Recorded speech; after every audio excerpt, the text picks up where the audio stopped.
रामपुर गांव की, जहां के मर्द महिलाओं को हमेशा नीचा दिखाने की कोशिश में रहते। अरे अभी तक खाना नहीं आया, क्या मुझे एक और शादी करने की जरूरत है? नहीं जी नहीं, ऐसा मत करना, वरना मैं कहाँ जाऊंगी। खाना लेकर मैं अभी आई जी। गांव की पंचायत में भी फैसले हमेशा औरतों के खिलाफ ही रहते। मैं जो फैसला सुनाता हूँ वो भगवान की आज्ञा होती है। इस लड़के ने अपने मन से शादी करके अच्छा नहीं किया। लड़के को घर भेज दो और इसकी शादी इसकी जाति की किसी लड़के से करवा दो, लेकिन ये लड़की, इसे तो गांव के बाहर निकाल दो। नहीं नहीं जमींदार साहब, ये क्या बोल रहे हैं? ऐसा नहीं हो सकता। मेरी बेटी मासूम है, इसे अच्छे बुरे की समझ नहीं है। अरे कहाँ जाएगी ये बेचारी? कहाँ जाएगी? इतनी चिंता है तो पूरे परिवार का गांव निकाला कर देते हैं। बेचारे पूरे बसे बसाए परिवार को गांव छोड़ना पड़ता है। चाहे जो हो, अगर बेटियों को कंट्रोल नहीं कर सकते तो गांव में रहने का कोई मतलब नहीं है। यहाँ औरतों को दब कर रहना होगा। कोई भी अपने हिसाब से कुछ नहीं कर सकता, सब ईश्वर की मर्जी से ही होगा। तभी गांव का एक आदमी दौड़ा दौड़ा आता है। सरपंच साहब, जमींदार साहब, वो कालिया है ना, उसकी बेटी पढ़ने के लिए शहर जा रही है। अच्छा, ये कब हो गया? और कालिया की हिम्मत कैसे हो गई ऐसा करने की? लेकर आओ उसे और उसकी बेटी को। बस फिर क्या था, हाजिर हो जाते हैं कालिया और उसकी बेटी सरपंच के सामने। और कालिया, ये क्या सुनने में आ रहा है? बेटी को इंजीनियर बना रहा है तू? और ये बता, गांव में तो स्कूल नहीं है, फिर कहां से इतनी क्लास पास कर गई तेरी बेटी? राधा, जो कि कालिया की बेटी है, उसे लगता है कि सरपंच उसकी तारीफ कर रहे हैं। सरपंच जी, मैंने ऑनलाइन पढ़ाई की है, डिस्टेंस लर्निंग से। सभी में मैंने अच्छे नंबर पाए हैं, जिसे देखते हुए शहर की इंजीनियरिंग कॉलेज में मुझे स्कॉलरशिप मिली है। वाह जी वाह, क्या होती है ये? पहले तो ये बताओ, फिर आगे की बात करते हैं। पूरा गांव राधा की बात सुन रहा था और राधा बोलती जा रही थी।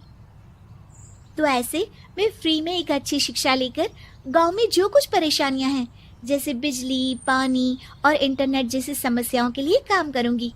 मैं गांव को शहर से जोड़ने के लिए पुल का निर्माण करवाने का प्रस्ताव रखूंगी। मुझे पूरी उम्मीद है कि जल्द ही हमारा गांव भी तरक्की की राह पर चल पड़ेगा।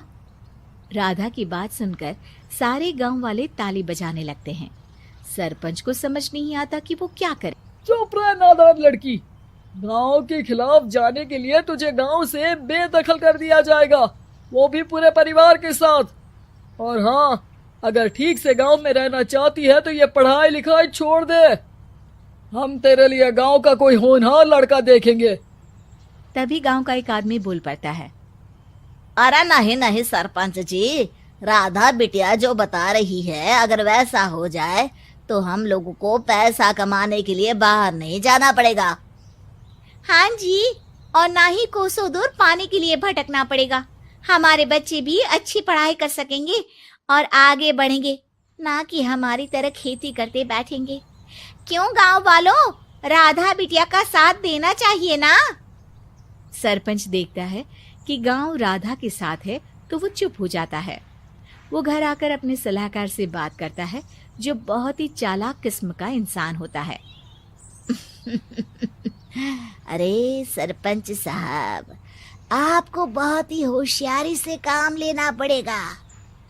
एक बार गांव तरक्की कर गया, यहाँ के बालक पढ़ लिए तो कोई ना पूछेगा आपको।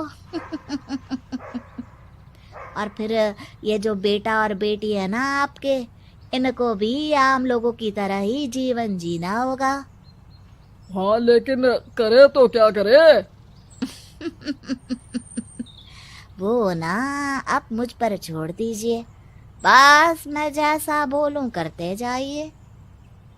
अगले रोज सुबह जब गांव वाले सोकर उठते हैं तो राधा के घर के बाहर और साथ ही वो लोग जिन्होंने राधा का सपोर्ट किया था, उनके घर के आगे लाल रंग से कल आऊंगी लिखा होता है। कल आऊंगी, यह क्या होता है? अरे यह तो खून से लिखा है, लगता है कोई भूत प्रेत या चुड़ैल का साया है। चलो सरपंच जी के पास चलते हैं।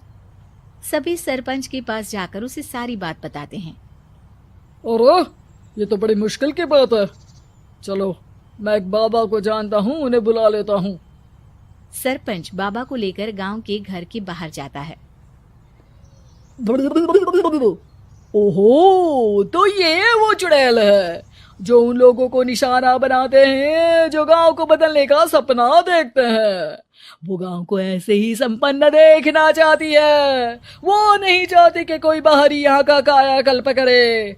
क्या तुम लोगों में से किसी ने गांव को बदलने की सोच रखी है? तभी राधा की माँ रोते रोते आती है। मेरी राधा घर से गायब हो गई है। अरे कोई तो बचाओ, मेरी बच्ची कहाँ गई?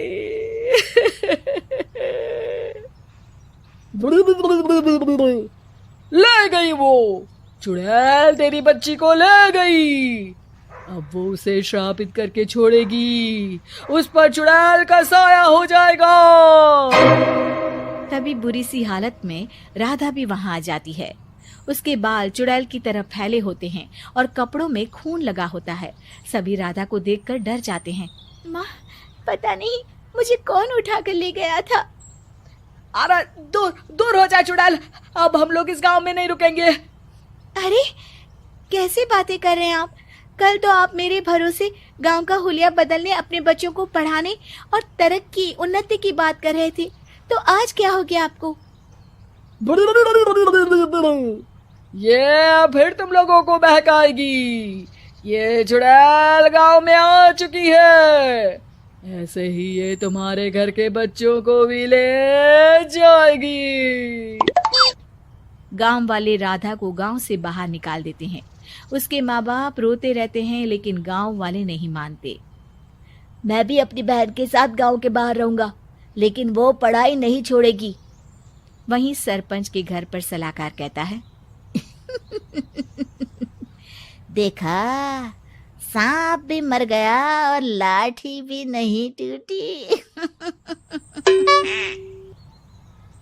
लेकिन अगले ही दिन सरपंच के घर के बाहर भी वही शब्द लिखे होते हैं।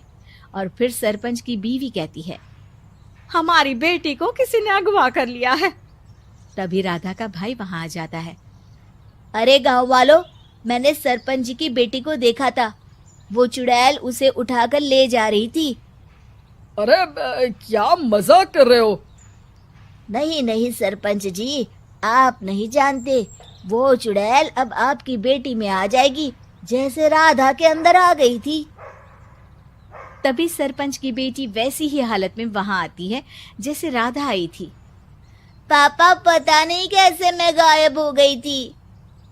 चुड़ैल, इसके अंदर भी चुड़ैल का साया है, मारो इसे। अरे नहीं नहीं, इसे भी राधा के पास गांव के बाहर ही भेज दो। अरे चुप रहो, मेरी बेटी कहीं नहीं जाएगी और चुड़ैल वुड़ैल कुछ नहीं होता है। अरे कैसे बात कर रहे हो सरपंच जी? आप तो बोल रहे थे कि आपका फैसला भगवान का ज्ञान होता है, तो अपने पर बात आई तो अब आप ऐसे बोल रहे हैं। अरे ना ना ना, आपको अपनी बेटी को त्यागना ही होगा। अरे बुलाओ बाबा को।